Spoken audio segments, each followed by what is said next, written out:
Measuring the computer's memory. The basic unit for measuring the memory of a computer is byte. A byte consists of a group of 8 bits. For example, 1 0 0 0 1 0 1 1. That is, 1 byte equals to 8 bits. A group of 4 bits is known as a nibble, half byte. For example, 100. Other units for measuring the computer's memory are kilobyte, megabyte, gigabyte, terabyte, etc. 1 kilobyte KB equals 1024 bytes.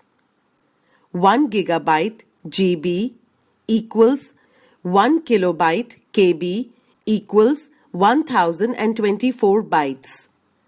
1 megabyte MB equals 1024 KB. 1 gigabyte GB equals 1024 MB.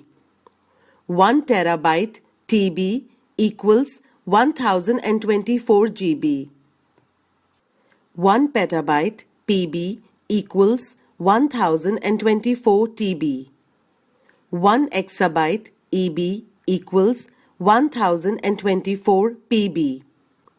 1 zettabyte ZB equals 1024 EB. 1 yottabyte YB equals 1024 ZB.